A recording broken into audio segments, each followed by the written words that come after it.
Capítulo 5. O Guerreiro Caído. Hagrid!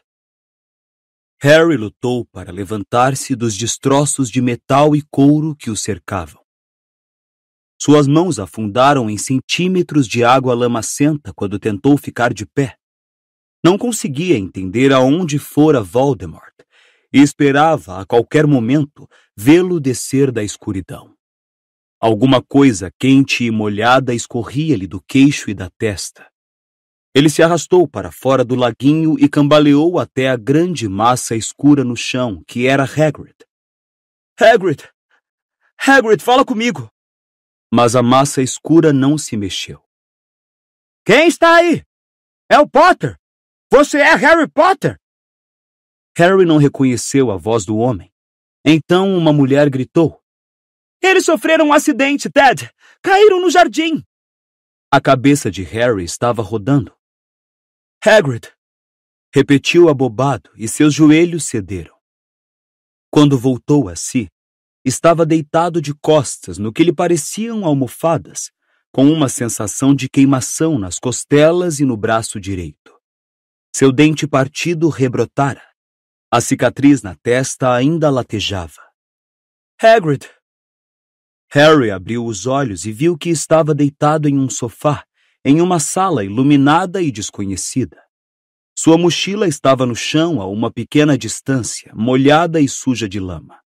Um homem louro, barrigudo, observava-o com ansiedade. Hagrid está bem, filho, disse o homem. Minha mulher está cuidando dele agora. Como está se sentindo? Mais alguma coisa quebrada? Consertei suas costelas, seu dente e seu braço. A propósito, sou Ted Tonks, o pai de Dora. Harry se sentou depressa demais. As luzes piscaram diante dos seus olhos e ele se sentiu enjoado e tonto. Voldemort! Tenha calma, disse Ted Tonks, apoiando a mão no seu ombro e empurrando-o contra as almofadas. Você acabou de sofrer um acidente sério. Afinal, o que aconteceu? Alguma coisa enguiçou na moto? Arthur Weasley exagerou outra vez ele e suas geringonças de trouxas? Não, respondeu Harry, sentindo a cicatriz latejar como uma ferida aberta. Comensais. Montes deles. Fomos perseguidos. Comensais? Interrompeu o Ted. Você quer dizer comensais da morte? Pensei que não soubessem que você ia ser transferido hoje à noite. Eles sabiam. Ted Tonks olhou para o teto como se pudesse ver o céu lá fora. Ora, então sabemos que os nossos feitiços de proteção funcionam, não? Não deveriam poder chegar a 900 metros deste lugar em qualquer direção. Harry compreendeu então por que Voldemort desaparecera. Tinha sido no ponto em que a moto cruzou a barreira de feitiços da Ordem. Sua esperança era que continuassem a funcionar. Ele imaginou o Lorde a 900 metros de altura, enquanto conversavam, procurando um modo de penetrar o que Harry visualizou como uma imensa bolha transparente. O garoto pôs as pernas para fora do sofá. Precisava ver Hagrid com seus próprios olhos para acreditar que o amigo continuava vivo. Mal se levantara, porém, a porta se abriu e Hagrid se espremeu por ela. O rosto coberto de lama e sangue, mancando um pouco, mas milagrosamente vivo. Harry! Derrubando duas frágeis mesas e uma aspidistra, o gigante cobriu a distância que os separava em 2 passos e puxou o garoto para um abraço que quase partiu suas costelas recém-emendadas. Caramba, Harry! Como foi que você se safou? Pensei que nós dois estávamos ferrados. Eu também. Nem acredito. Harry se calou. Acabava de notar a mulher que entrara na sala depois de Hagrid. Você! Gritou ele, enfiando a mão no bolso, mas encontrou-o vazio. Sua varinha está aqui, filho, disse Ted, batendo de leve em seu braço com o objeto. Caiu bem do seu lado, eu a recolhi. E essa com quem você está gritando é a minha mulher. Ah, me desculpe. Quando a bruxa se adiantou, a semelhança da senhora Tonks com a irmã, Bellatriz, se tornou menos acentuada. O castanho dos seus cabelos era suave e claro, e seus olhos maiores e mais bondosos. Contudo, ela pareceu um pouco arrogante ao ouvir a exclamação de Harry. O que aconteceu com a nossa filha? Perguntou ela. Hagrid me contou que vocês foram vítimas de uma emboscada. Onde está Ninfadora? Não sei, respondeu Harry. Não sabemos o que aconteceu com mais ninguém. A bruxa e o marido se entreolharam. Uma mescla de medo e culpa se apoderou de Harry ao ver as expressões em seus rostos. Se algum dos outros tivesse morrido, ele seria o culpado, o único culpado. Consentira que executassem o plano. Dera-lhes fios de cabelo. A chave de portal. Lembrou-se ele subitamente. Temos que voltar à toca e descobrir. Poderemos, então, mandar avisá-los ou Tonks virá avisar se... Dora ficará bem, Drômeda, tranquilizou a Ted. Ela conhece o ofício, já esteve em muitas situações críticas com os aurores. A chave de portal é por aqui, acrescentou ele para Harry. Deve partir em 3 minutos, se quiserem pegá-la. Queremos. Harry apanhou a mochila, atirou-a sobre os ombros. Olhou então para a senhora Tonks, querendo se desculpar pelo medo que lhe infundira e por tudo porque se sentia profundamente responsável. Mas não lhe ocorreram palavras que não parecessem vazias e insinceras. Direi a Tonks, Dora, para avisar quando ela... Obrigado pelos concertos. Obrigado por tudo. Harry ficou satisfeito de sair da sala e acompanhar Ted Tonks por um pequeno corredor que dava acesso a um quarto. Hagrid acompanhou-os, abaixando-se bem para evitar bater a cabeça na moldura superior da porta. Aí está, filho, a chave de portal. O Sr. Tonks apontava para uma pequena escova de cabelos com o cabo de prata, que se encontrava em cima da penteadeira. Obrigado, disse Harry, esticando-se para colocar um dedo no objeto, pronto para partir. Espere um instante, disse Hagrid olhando para os lados. Harry, cadê Edviges? Ela foi atingida. A percepção da realidade desabou-se sobre ele. Sentiu-se envergonhado, as lágrimas queimaram seus olhos. A coruja sempre fora sua companheira, sua única e importante ligação com o mundo da magia, sempre que se via obrigado a retornar à casa dos Dursley. Hagrid estendeu a enorme mão e deu-lhe uma dolorosa palmada nas costas. Não fique assim, disse rouco. Não fique assim. Ela teve uma vida boa e longa. Hagrid! Exclamou Ted, alertando-o quando a escova se iluminou com uma forte luz azul, e Hagrid só teve tempo para encostar o dedo nela. Sentindo um puxão por dentro do umbigo, como se um anzol invisível o arrastasse para a frente, Harry foi sugado para o vazio e rodopiou inerte, o dedo preso na chave de portal, enquanto ele e Hagrid eram arremessados para longe da casa do Sr. Tonks. Segundos depois, os seus pés bateram em solo firme e ele caiu de 4 no quintal da toca. Ouviu gritos.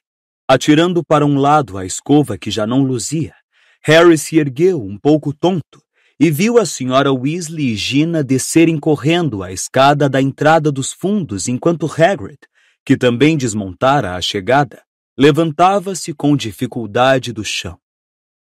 Harry! Você é o Harry verdadeiro? O que aconteceu? Onde estão os outros? Exclamou a senhora Weasley. Como assim? Ninguém mais voltou? Ofegou Harry. A resposta estava claramente estampada no rosto pálido da senhora Weasley. Os comensais da morte estavam à nossa espera, contou-lhe Harry. Fomos cercados no instante em que levantamos voo. Eles sabiam que era hoje. Não sei o que aconteceu com os outros. 4 comensais vieram atrás de nós, só pudemos escapar. Então Voldemort nos alcançou. Ele percebia o tom de autojustificação em sua voz, a súplica para que ela compreendesse por que ele não sabia o que tinha acontecido com os seus filhos. Mas, graças aos céus, vocês estão bem, disse ela, puxando-o para um abraço que ele não achava merecer. Você não teria conhaque aí, teria, Molly? Perguntou Hagrid um pouco abalado. Para fins medicinais. A senhora Weasley poderia ter conjurado a bebida usando magia, mas quando entrou apressada na casa torta, Harry percebeu que ela queria esconder o rosto. Virou então para Gina, que respondeu imediatamente ao seu mudo pedido de informação. Rony e Tonks deviam ter voltado primeiro, mas perderam a hora da chave de portal, que chegou sem eles. Disse ela, apontando para uma lata de óleo enferrujada ali perto no chão. E aquela outra? Gina apontou para um velho tênis de escola. Era a de papai e Fred, que deviam ser os segundos. Você e Hagrid eram os terceiros, e... Consultando o relógio. Se conseguirem, George e Lupin devem chegar no próximo minuto. A senhora Weasley reapareceu, trazendo uma garrafa de conhaque, que entregou a Hagrid. O gigante desarrolhou-a e tomou a bebida de um gole. Mamãe! Gritou Gina, apontando para um lugar a vários passos de distância. Uma luz azul brilhou na escuridão. Foi crescendo e se intensificando. Lupin e George apareceram aos rodopios e em seguida caíram no chão. Harry percebeu imediatamente que havia alguma coisa errada. Lupin vinha carregando George, que estava inconsciente e tinha o rosto ensanguentado. Harry correu para os dois e segurou as pernas do rapaz. Juntos, ele e Lupin carregaram George para dentro de casa e da cozinha para a sala de visitas, onde o deitaram no sofá. Quando a luz do candeeiro iluminou a cabeça dele, Gina prendeu a respiração e o estômago de Harry revirou. George perdera uma das orelhas. O lado de sua cabeça e o pescoço estavam empapados de sangue espantosamente vermelho. Nem bem a senhora Weasley se curvou para o filho. Lupin segurou Harry pelo braço e arrastou-o, sem muita gentileza, de volta à cozinha, onde Hagrid continuava tentando passar o corpanzil pela porta dos fundos.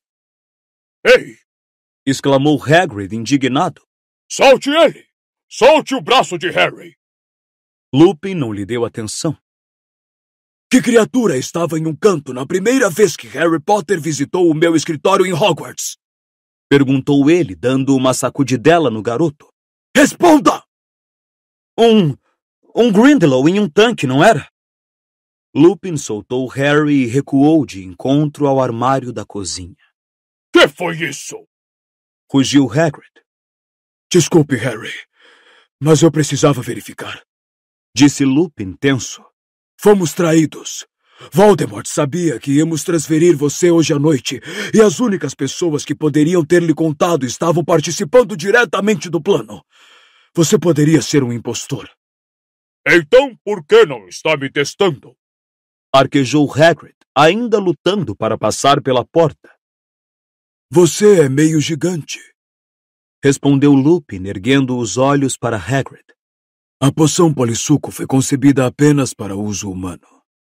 Ninguém da Ordem contou a Voldemort que ia ser hoje, disse Harry. Achava a ideia medonha demais para atribuí-la a qualquer deles. Voldemort só me alcançou quase no fim, não sabia qual era o Harry. Se estivesse por dentro do plano, teria sabido desde o início que eu estava com Hagrid. Voldemort o alcançou? Perguntou Lupin bruscamente. Que aconteceu? Como foi que você escapou? Harry explicou brevemente que os comensais da morte que vieram em seu encalço pareceram reconhecer que ele era o verdadeiro. Depois abandonaram a perseguição e foram avisar Voldemort, que apareceu pouco antes de ele e Hagrid chegarem ao santuário da casa dos pais de Tonks. Eles reconheceram você? Mas como? Que foi que você fez?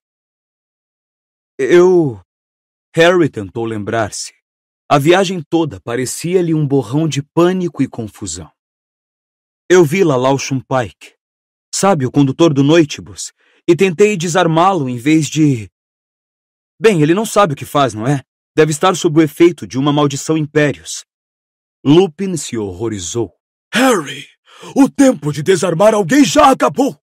Essa gente está tentando capturar você para matá-lo.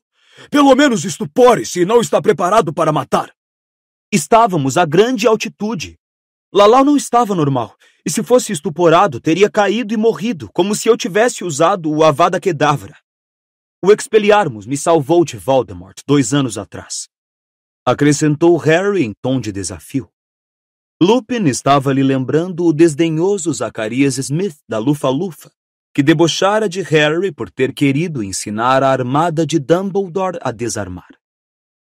É verdade, Harry, disse Lupin, contendo-se a custo. E um grande número de comensais da morte presenciou o acontecido. Perdoe-me, mas foi uma tática muito insólita para alguém usar sob iminente risco de vida. Repeti-la hoje à noite, diante de comensais da morte, que ou presenciaram ou ouviram contar sobre aquela primeira ocasião, foi quase suicídio. Então você acha que eu devia ter matado Lalaushun Pike? Indagou Harry, enraivecido. Claro que não, mas os comensais, e francamente a maior parte das pessoas, esperariam que você contra-atacasse. Expelliarmus é um feitiço útil, Harry. Mas os comensais da morte começam a achar que tem a sua assinatura, e insisto que você não deixe isso se confirmar. Lupin estava fazendo Harry se sentir idiota. Contudo, ainda restava no garoto certa vontade de desafiar. Não vou eliminar as pessoas só porque estão no meu caminho. Esse é o ofício de Voldemort. A resposta de Lupin se perdeu. Tendo finalmente conseguido se espremer pela porta, Hagrid cambaleou até uma cadeira, que desabou sob seu peso. Sem dar atenção aos seus xingamentos e pedidos de desculpas, Harry tornou a se dirigir a Lupin. Jorge vai ficar bom?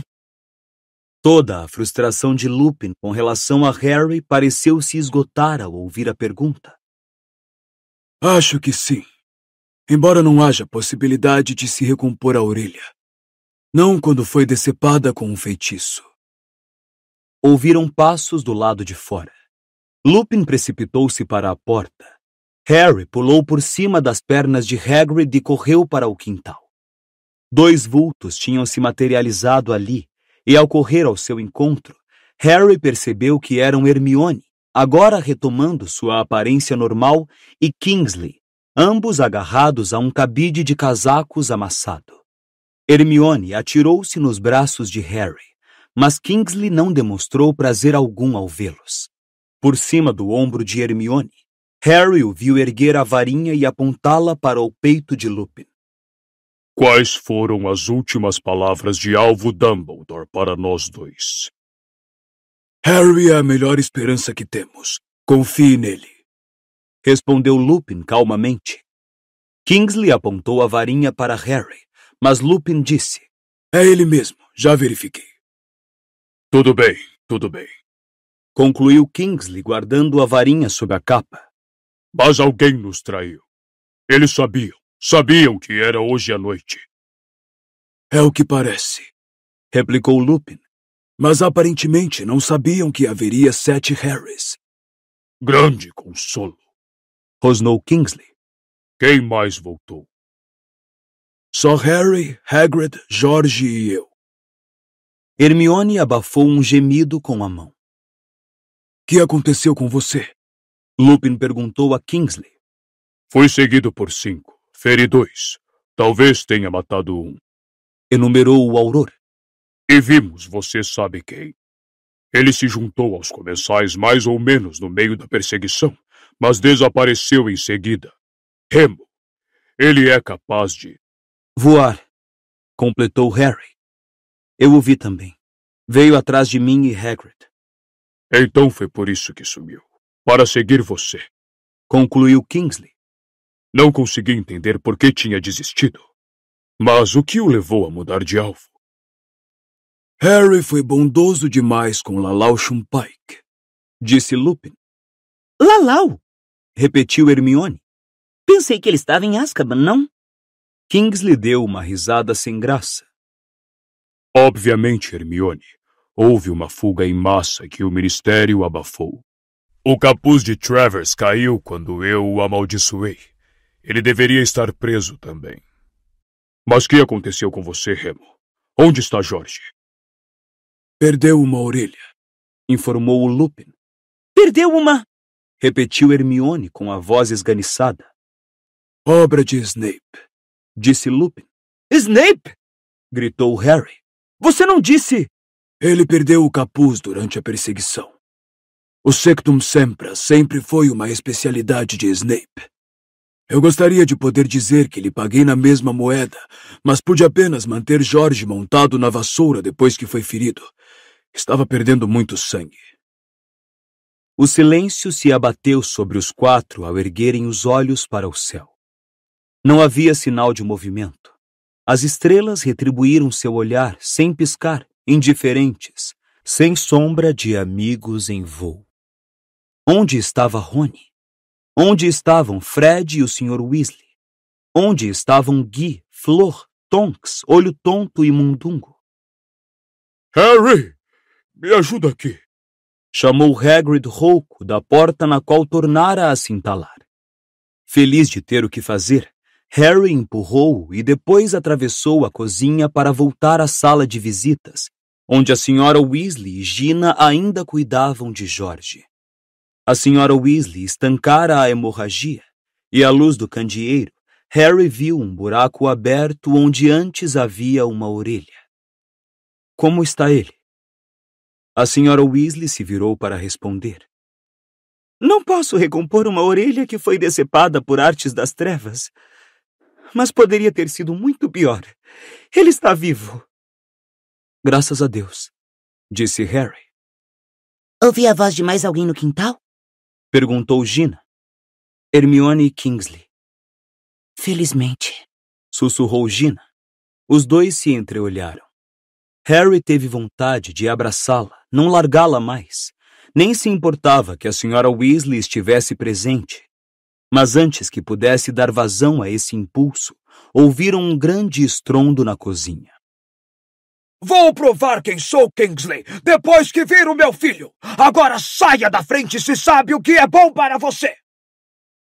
Harry nunca ouvira o Sr. Weasley gritar assim. O bruxo irrompeu na sala, a careca brilhando de suor, os óculos tortos, Fred em seus calcanhares, os dois pálidos e ilesos. Arthur! Soluçou a Sra. Weasley. Graças aos céus! Como é que ele está? O Sr. Weasley ajoelhou-se ao lado de Jorge. Pela primeira vez desde que Harry o conhecia, Fred parecia não saber o que dizer. De pé, atrás do sofá, olhava boquiaberto para o ferimento do irmão gêmeo, como se não conseguisse acreditar no que via.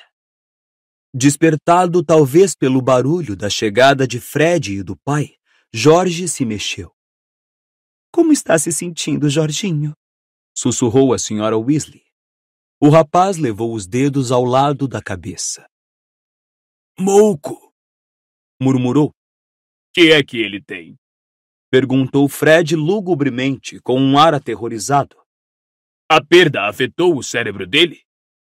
Mouco, repetiu Jorge, abrindo os olhos e erguendo-os para o irmão.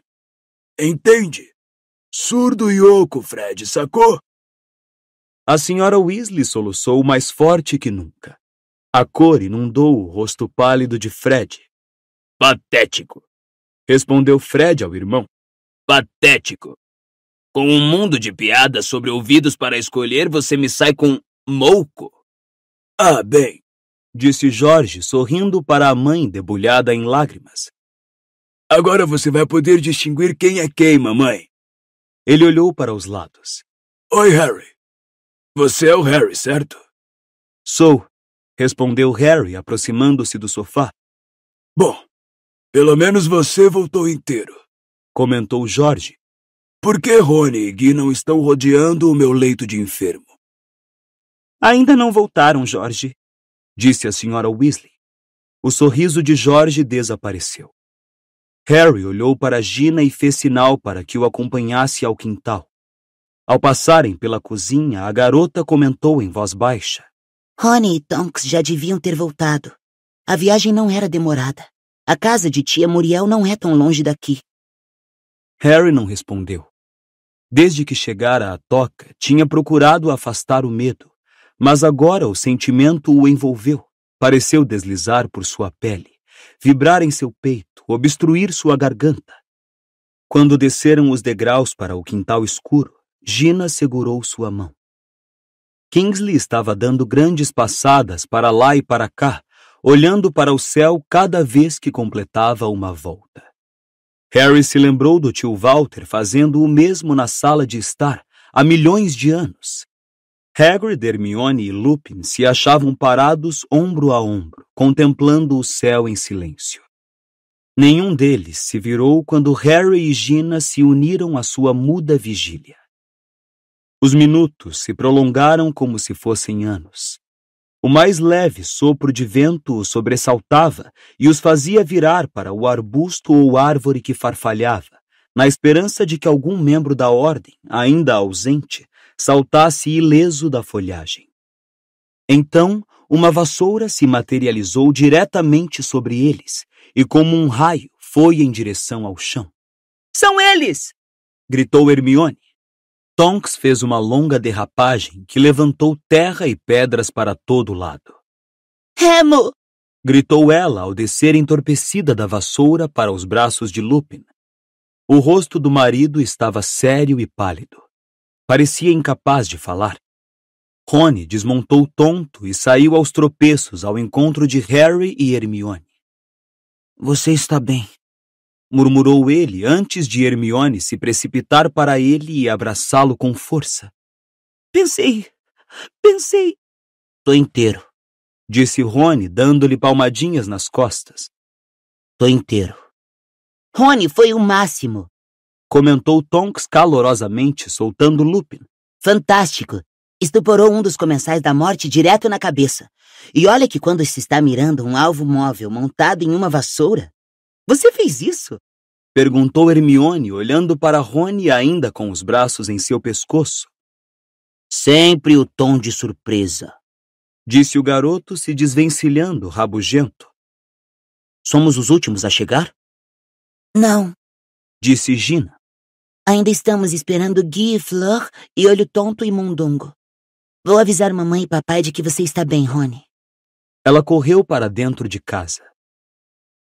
Então, qual foi a razão do atraso? O que aconteceu? Lupin perguntou a Tonks, quase zangado. Bellatrix, respondeu ela. Me quer tanto quanto quero Harry, Remo. Fez tudo para me matar. Eu gostaria de tê-la acertado, fiquei devendo. Mas definitivamente ferimos Rodolfo.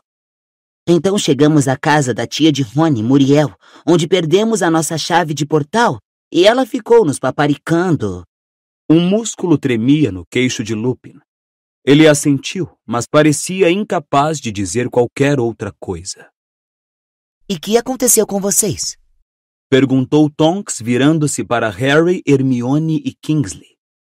Eles contaram o que acontecera em suas jornadas, mas todo o tempo a ausência continuada de Guy, Flor, Olho Tonto e Mundungo parecia recobri-los como gelo, a frialdade a cada momento mais difícil de ignorar. Vou ter que voltar à residência do primeiro-ministro. Já deveria ter chegado lá há 1 hora. Disse Kingsley por fim, após esquadrinhar o céu uma última vez. Avisem quando eles chegarem. Lupin assentiu. Com um aceno para os demais, Kingsley se afastou no escuro em direção ao portão. Harry pensou ter ouvido um levíssimo estalido quando Kingsley desaparatou pouco além do perímetro da toca. O senhor e a senhora Weasley desceram correndo os degraus dos fundos, seguidos por Gina, e abraçaram Rony antes de falarem com Lupin e Tonks. Obrigada, disse a senhora Weasley, pelos nossos filhos. Não seja boba, Molly, protestou Tonks na mesma hora. Como está George? Perguntou Lupin. que aconteceu com ele? Esganiçou-se Rony. Perdeu. O final da frase da senhora Weasley, porém, foi abafado por uma gritaria geral.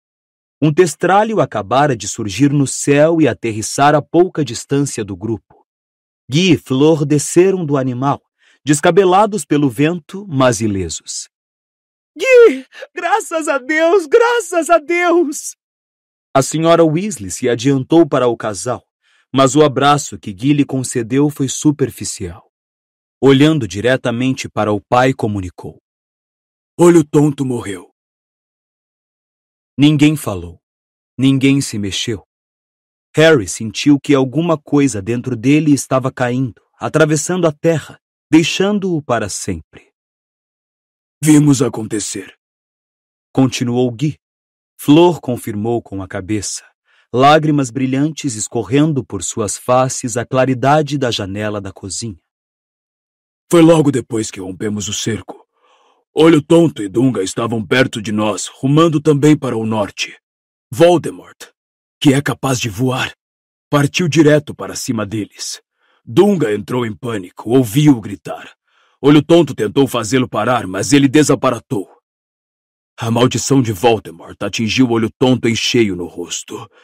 Ele caiu da vassoura e... Nada pudemos fazer. Nada. Havia meia dúzia deles nos perseguindo. A voz de Guy quebrou. Claro que você não poderia ter feito nada, disse Lupin. Todos pararam se entreolhando. Harry não conseguia absorver.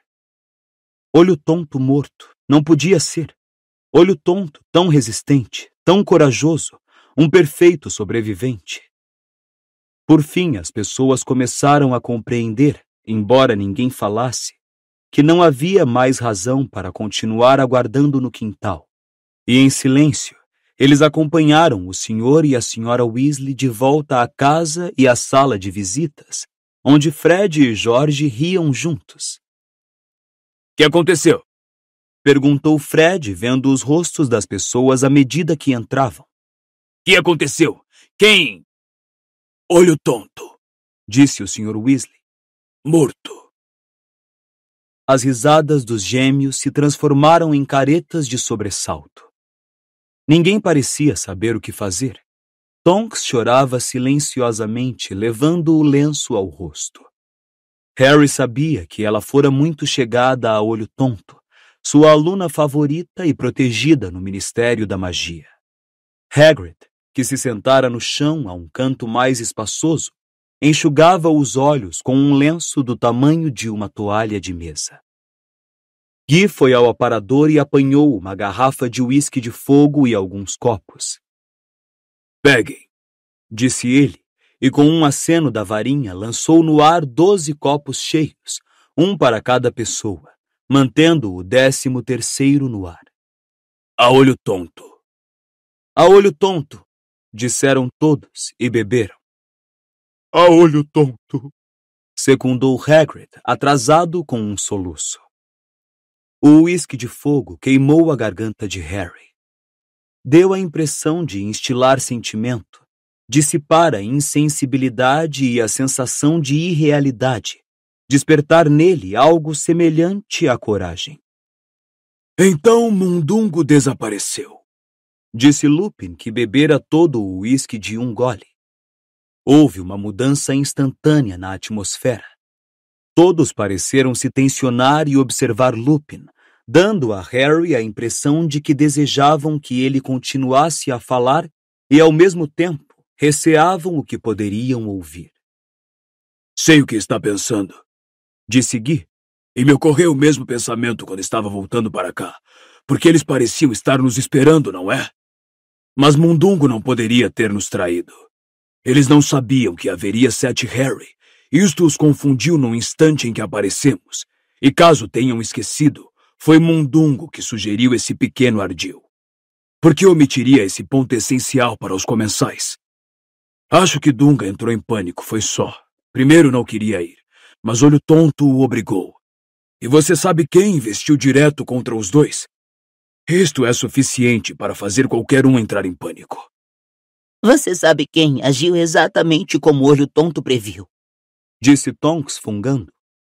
Olho Tonto disse que ele calcularia que o verdadeiro Harry estaria com os aurores mais fortes e capazes. Perseguiu primeiro Olho Tonto, e quando Mundungo os denunciou, virou-se para Kingsley. Tudo está muito bem, retrucou Flor. Mas ainda não explico como sabiam que íamos transferir Harry hoje à noite. Alguém foi descuidado.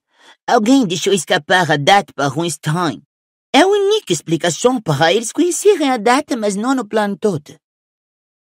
Ela olhou séria para todos, os filetes de lágrimas ainda visíveis em seu belo rosto, desafiando silenciosamente que alguém a contradissesse. Ninguém o fez. O único som a romper o silêncio foi a tosse de Hagrid, abafada por seu lenço. Harry olhou para o gigante, que acabara de arriscar a vida para salvá-lo. Hagrid, a quem ele amava, em quem confiava, que no passado tinha caído em uma esparrela e dado a Voldemort uma informação crítica em troca de um ovo de dragão. Não! Disse Harry em voz alta, e todos olharam para ele surpresos. O uísque de fogo aparentemente amplificara sua voz. Quero dizer, se alguém errou, continuou Harry, e deixou escapar alguma coisa, sei que não errou por mal. Não é culpa dele. Repetiu outra vez, um pouco mais alto do que teria normalmente falado. Temos que confiar uns nos outros. Eu confio em todos vocês. Acho que nenhum dos presentes nesta sala me venderia a Voldemort. Às suas palavras, seguiu-se mais silêncio. Todos olhavam para ele. Harry sentiu-se um pouco mais acalorado e bebeu um pouco mais de uísque de fogo para se ocupar. Ao beber, pensou em Olho Tonto. O Auror sempre ironizara a disposição de Dumbledore para confiar nas pessoas. Muito bem falado, Harry, disse Fred inesperadamente. Apoiado, emendou Jorge com um meio relance para Fred, cujo canto da boca tremeu.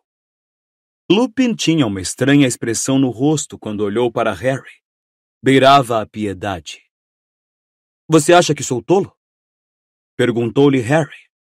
Não. Acho que você é igual ao Tiago, respondeu Lupin, que teria considerado a maior desonra desconfiar dos amigos. Harry sabia a que Lupin estava se referindo.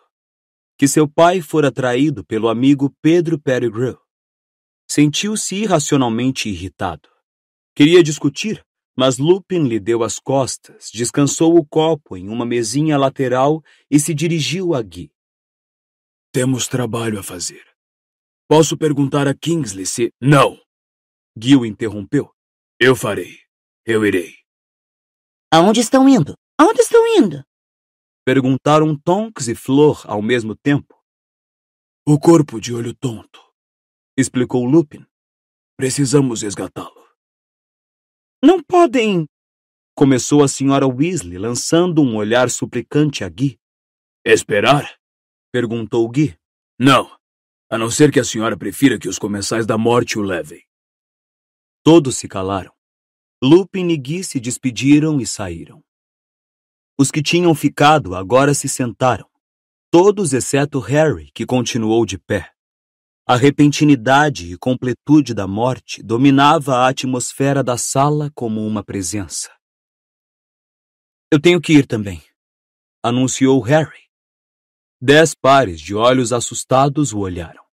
Não seja tolo, Harry, disse a senhora Weasley. Que está dizendo? Não posso ficar aqui. Ele esfregou a testa. Voltara a formigar. Não doía assim havia mais de 1 ano.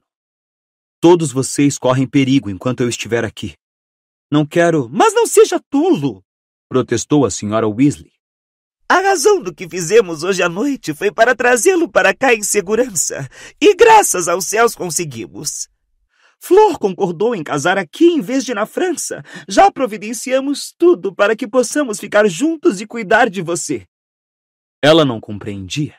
Estava fazendo Harry se sentir pior e não melhor. Se Voldemort descobrir que estou aqui... Mas por que descobriria? Perguntou a senhora Weasley. Há outros 12 lugares onde você poderia estar agora, Harry. Lembrou o Sr. Weasley. Ele não tem como saber para qual das casas protegidas você foi. Não é comigo que estou preocupado, contrapôs o garoto. Nós sabemos, replicou o Sr. Weasley em voz calma. Mas, se você for embora, teremos a sensação de que os nossos esforços desta noite foram inúteis. Você não vai a lugar nenhum, rosnou Hagrid. Caramba, Harry! Depois de tudo que passamos para trazer você para cá. E a minha orelha sangrenta? Acrescentou Jorge, erguendo-se nas almofadas. Sei que... Olho tonto não iria querer isso. Eu sei! Berrou Harry.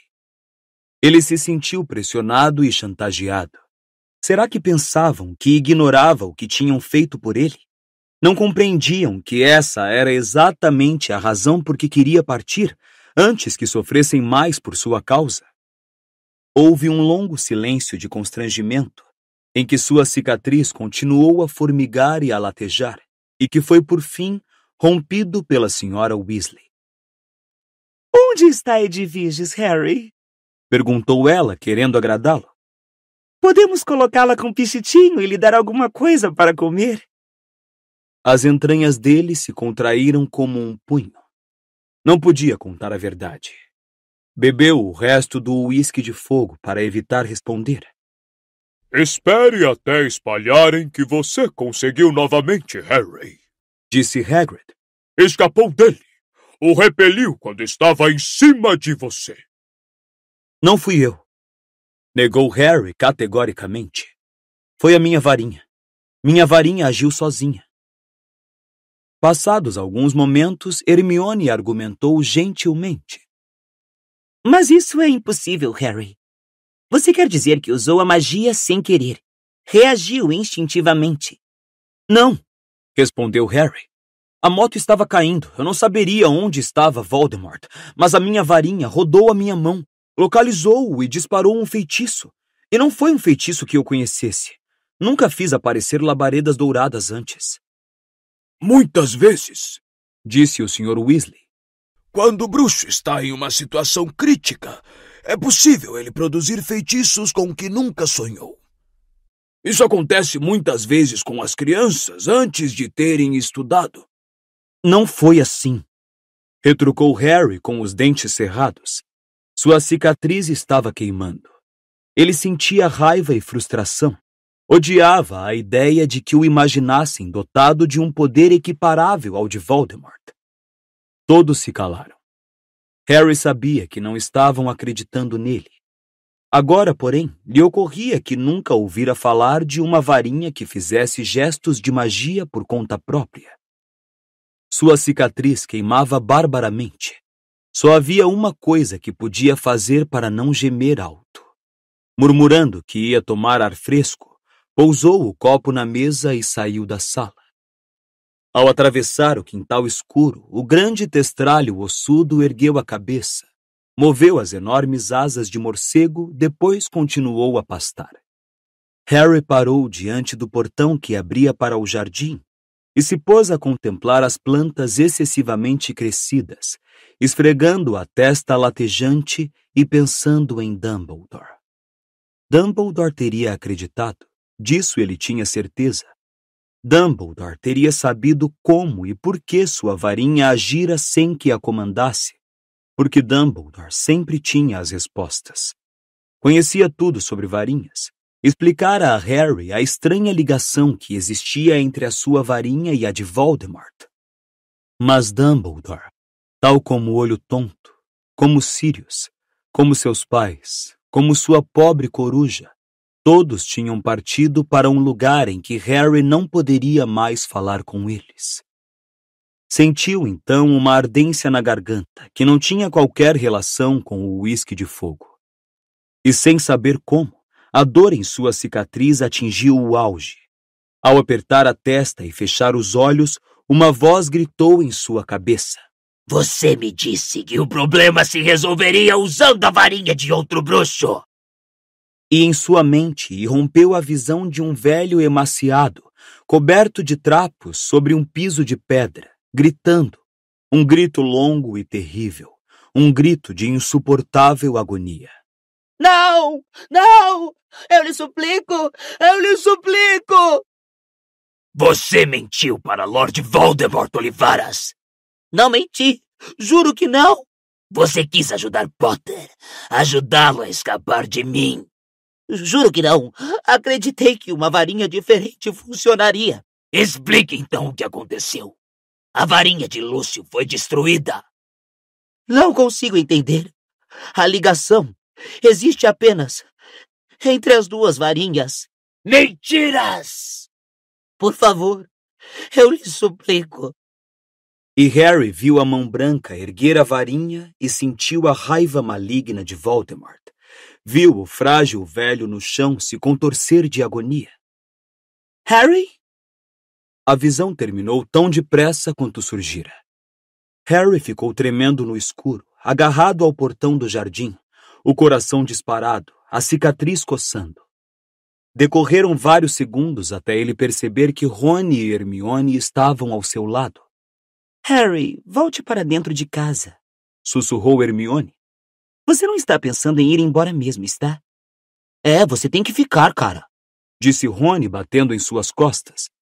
Você está passando bem? Perguntou Hermione, agora suficientemente perto para ver o rosto de Harry. Está com uma cara horrível. Bem, respondeu Harry, trêmulo. Provavelmente estou com uma cara melhor do que Olivaras. Quando ele terminou de contar o que vira, Rony demonstrava espanto, mas Hermione estava aterrorizada. Isso devia ter acabado. A sua cicatriz não devia mais fazer isso. Você não pode deixar essa ligação reabrir. Dumbledore queria que você fechasse a mente. Ao ver que o amigo não respondia, ela o agarrou pelo braço. Harry, ele está dominando o ministério, os jornais e metade do mundo bruxo. Não deixe que ele se infiltre também em sua mente.